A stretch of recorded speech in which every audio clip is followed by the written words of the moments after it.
My name is Malachi Darkreign. I was born a normal human, albeit with extensive magical abilities, ones that drew the attention of the Arafin Blood Knights to me and my brother Alazik. We were inducted into this most holy of orders, with the utmost goal of smiting evil wherever it may be found. Our most hated enemies were the Glory-Rod Dragonbusters, who were sworn to corrupt and destroy our Brotherhood of Knights. Many battles were fought, and we eventually claimed the victory over the Busters when we slaughtered their leaders and razed their filthy keeps to rubble. One day, I had discovered that Alazik had been captured. At the time, I did not know whom it was that held him captive, but I went forth, tracking down every clue I could in order to mount a rescue. The Blood Knights had refused me aid, as they felt that my quest for justice was motivated by revenge, a selfish and greedy emotion not fit for the Order. I eventually discovered where he had been being kept, a dark and forbidding edifice of evil known as Emboss Castle. I know not why it had such a name, only that I would demolish it brick by brick if necessary. When I saw the castle from afar, I had private misgivings, as it seemed to be an abandoned ruin, but had no other cause to doubt my sources. I approached the black stones of the castle, armed and armored with both steel and faith in my deity. Unfortunately, neither were sufficient. I was attacked by monstrosities hidden at the gates, ones that I'd heard tales of from my brethren knights. Nightmarish creations of the Busters that had savaged their way through many ranks of fully equipped knights, despite their own considerable magics, attacking the flanks of the massive army that we'd acquired for the final battle against the Busters. It took the concerted efforts of numerous companies to bring down even one of these monsters. I, alone, was attacked by 5. I thought to die, but I did not. When one of the creatures hit me in the head, I expected to have my last sight be the ground and sky spinning as my head flew off of my shoulders. However, the monsters had been given strict orders to capture any interlopers, Blood Knights in particular.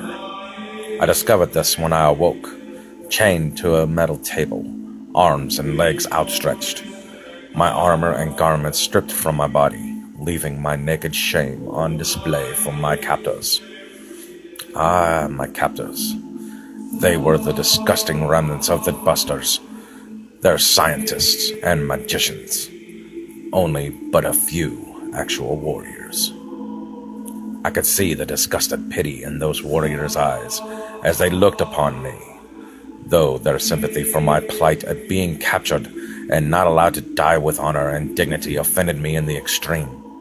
I disdained their pity and refused their sympathy. I demanded to know where my brother was, only to be answered with silent smirks. Whenever they spoke, it was in some bastardized version of some barbaric speech. I cared not to learn their guttural tongue, spewing my hatred in the common trade language, one that lends itself quite handily to insulting my jailer's bloodlines and them personally. I soon learned to be silent, however, as hearing evidence of my baser emotions seemed to please them, as did my attempts to violently break free of my restraints, another activity I quickly discovered to also be useless. I endured my captivity for I know not how long. I was fed a barely palatable gruel, given cloudy water that I suspected had already been filtered through their filthy bodies. Waste was washed away whenever the smell became too odorous from my guard's nostrils by water that was pumped by some unknown means at high enough pressure to cause some flaying of my skin, though not enough was removed to cause me more than superficial damage. I cared not for how much they hurt me, though the physical pain was indeed intense. The water came from the sea, or it had salt added to it, I suppose to cause more agony to my bloodied body. The pain caused me to come closer to madness than I ever thought I could be. One day, I was awoken by a deluge of icy water being poured on my face. Enough was poured onto me that I began to think that their intention was to finally kill me by drowning, though I had a mild sense of confusion as to why they would choose such a slow method of execution. I cared little, however. I did not struggle, accepting that my life would now be ended, and I would go on to join with my God and ancestors. This was not to be, however. Just as I began to lose consciousness again, the flow of water cut off, allowing me to breathe once more, my body coughing out what must have been half of its lungs worth of cold fluid. I blinked away the water from my eyes, looking up to see the cold stare of a black-skinned figure, looking at me with its own amber-hued gaze. Delicately pointed ears and white hair signified to me that he was of the race of elves I had heard of in tales. Drow, they are called. This one, though, seemed strangely docile and familiar somehow. One of the scientists, laughing, led the form away, while two more approached from the shadows. They began to speak to me in harsh tones, using the common speech, signifying that they did indeed understand the vitriol I had spewed in their direction, however many days earlier. They told me that I would be similarly changed, that I was to be the second of their own version of the knights. Embossed Seed Knight, they said I was to be, along with the other. They wanted to show me just what it was I would become, hence why they had greeted my awakening eyes with a vision of the man I thought I knew, but could not name.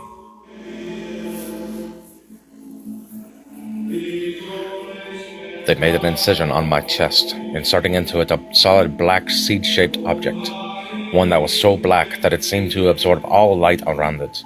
I could sense the magical aura it exuded, and knew it would accomplish the changes that they hoped it would. I tried to resist, but it was futile. With my hands and arms restrained, I was unable to cast any spells that would remove the offending foreign object. Almost immediately, I could feel the change spreading outward, a burning sensation that quickly escalated to feeling as though I were dipped in molten rock fresh from a volcano. I believe I screamed, though I do not remember doing so. What few memories I carry from that time are fractured, discordant, unclear. I wavered in and out of awareness before I was flung into a darkness so deep that I again thought I was tipping over the edge into death. I awoke some time later, being carried by the same figure I had seen before. He set my aching body down into a sitting position, then poured out in a broken voice that was filled with tears the story that he had been my brother, Alazik. As I looked at him through eyes that seemed to see more than they had ever done before, I saw his ebon-skinned hands were stained with blood. He said that the busters were all dead, strewn about the laboratory. He had killed them all with his bare hands. Still shaken, he explained that he had done so while in the grip of a temporary madness akin to a berserker's fury, had freed me from the restraints and had carried me far from the castle. The creatures that had attacked us were nowhere to be found. He saw the doubt in my eyes, doubts that he laid to rest by telling me things from our childhood, before joining with the Blood Knights, things that only he and I knew. Alazik then said that he had heard our magical abilities were altered along with our bodies. He remembered that the Busters had said that we were now imbued with shadow and night magics. Tears once more filled his eyes as he recounted our vows to the Blood Knight Brotherhood, vows that signified we would now be cast out from the Order, despite our years of loyal service. We had been captured, changed, and our brethren would no longer trust us. I heard the truth of these words, anger surging through my body at what had been done to it. I stood, caring not for the pain it caused, and struck out at a nearby tree.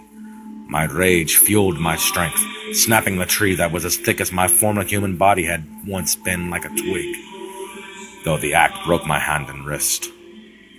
This only served to anger me further, however. I turned to my brother, the urge to find a living target welling in my heart, though some indefinable force kept me from turning my fury upon him. It seemed I was mentally influenced to see others like me as allies. There were only two things that stopped the rage. The realization of what I'd just done to the tree, and the fact that the rage was also fueling a magical charge through my body that was quickly healing the bones I had broken, and all pain was now gone from my body. Once more in control, I commented that it seemed that there was at least one beneficial aspect to what we'd been put through, to which Alazi grudgingly laughed. Then he grimly told me that there was only one hope to keep our respective rages in check that he knew of. He'd tortured the information out of the only buster that had survived his initial assault, that there was a cave that was used as a ruin place by the original inhabitants of the land we were now in. Remembering having read about such a place long ago, Alazik had seized upon this chance, and had been carrying me there before I awoke. Respecting my right to choose, he asked me what I wished to do. Naturally, I agreed to go with him. Gathering the rags and weapons that Alazik had gathered for us to serve as clothing and defense, we set off together. As we traveled, we encountered little in the way of civilized populace. We were forced to steal food and better clothing from them, but avoided confrontation, afraid of what would happen if forced into conflict. I carried a single-edged blade I'd once referred to as a katana, along with a pair of wide-bladed daggers. Alazi carried only a single broadsword and a handful of throwing knives. It took nearly a year of searching, nearly a year of hardships that I hesitate to even think of, let alone speak about. There were fights, inevitable in the world we live in, fights that ended in deaths that might have been needless had we not been changed. We spent some time avoiding those that hunted us, both in the names of the scattered remainders of the busters and of those we'd killed. To keep from having yet more vengeance dogging our heels, we did our best to prevent any confrontations, though there were a few that were unavoidable. There was even a time that we separated, though we were still linked by the energies of the seeds we both carried, allowing us to find one another again, as well as assuring us that each other had still lived. It was after this separation that we rejoined before the entrance to the cave we sought. It was less a cave than it was a primitive fortress. Thick wooden doors sealed the entrance, darkness thicker than the starless night beyond them. Using our newly gained powers, we were able to search out the fortress and eventually found the heart of the rune place. It was there that we discovered an alabaster stone, runes carved into it that began to glow faintly as soon as we approached. That glow became stronger the closer we drew to it, somehow clearing us of the all-consuming rage that burned in the back of our minds, allowing us to focus more fully than we had since our encounter with the seeds. Something in the cavern began to compel us to touch the stone with our swords. When we did so, the runes flashed once again, brighter than ever. When our vision cleared, our blades were inscribed with the runes that were now no longer carved into the stone. This allowed us to carry the calming influence away from its resting place. We experimented with the runes, discovering that when they were fully in effect and controlling our shared induced rage, they would glow brightly. By willing it, there would be sections of the runes that could be dimmed, their influence removing itself from us, allowing us to delve deeper into the rage when necessary.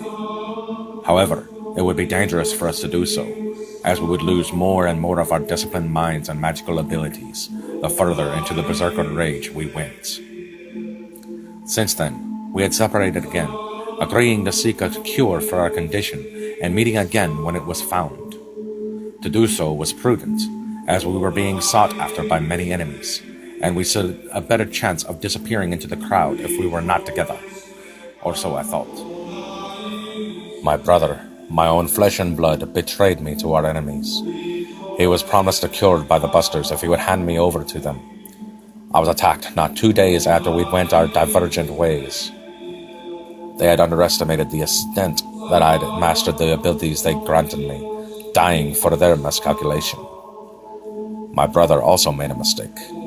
one other than betraying me. He did not know that the runes also removed the restriction of seeing other embossed knights as allies, rather than possible targets. I hunted him, following the instincts the seed gave me to locate him. I knew that he would realize that I was approaching the village where he'd hidden himself, but I also knew that he would be unable to sense the reason I was coming. I had allowed for no survivors in my encounter with the Buster allied hunters, so I knew that no word had had chance to get back to him as to their success in finding me, let alone the news of their deaths. He welcomed me with open arms and a liar's smile. I welcomed him with a dagger in his chest. I wandered for a time after this, unwilling to settle in any one place for long. I trusted none, not even the few women I took to my bed to sate my body's sexual desires, reawakened after my change, formerly suppressed by my training as a blood knight. During my travels, I eventually encountered a group of assassins known as the Sinane clan. I refused all offers to join, they recognizing my skills, unwilling to give up my autonomous and untrusting lifestyle. I did sense, though, the compatibility in their mindsets with my own, their honor despite their profession, and the sense of family among all the varied members of the clan in spite of their sometimes differing species. Their leader, Tracius, even understood what it was I had been through, even though I had told him little but the barest of facts. I even began to love one of their clan, Winter Sinane, the defenses of my trust wearing down by the acceptance I had found. A conflict that had become known as the Ludius Wars began not long after this. It was during this conflict that I lost my beloved to the cataclysm that claimed the world we were living in. We moved to another world, hoping to find peace. I was still not an official member of the clan, but I found myself living amongst them, welcomed as one of the family. Peace, however, was not to be found for long. Ludius followed, killing many of the inhabitants of our foster homeworld, as well as many of the clan. He had even taken the life of Tracius. I did what I could to keep the surviving members together and alive following the assault, but my status as an adopted brother interfered with that, and I believe rightfully so. It was through the sacrifice of the two generals of our fight against Ludius that the war was finally ended, and Tracius was returned to life. He retook the reins of leadership of the clan, thanking me for my efforts, and sought to reward me by extending the offer of formal membership in the clan once again. Once again, I refused, though it was not through lack of trust. I still feel, that I am unworthy of such an honor, though Tracius has tried to change my mind on this subject time and time again. Now, however, the clan leader's life, indeed his very soul, is imperiled. Once more, I find myself thrust into the position of de facto head of the lead members of the clan, a position I am distinctly uncomfortable with, particularly since I am also now responsible for the life of a woman I suspect has been growing closer to Tracius's heart, perhaps soon to become his own newly beloved, Veronica. I must now lead them on a pursuit of Tracius, seemingly taken over by some taint that has encroached upon his soul. Somehow, we must find a way to cleanse him of this taint before either he is killed or is forced into doing something that he would wish to die over.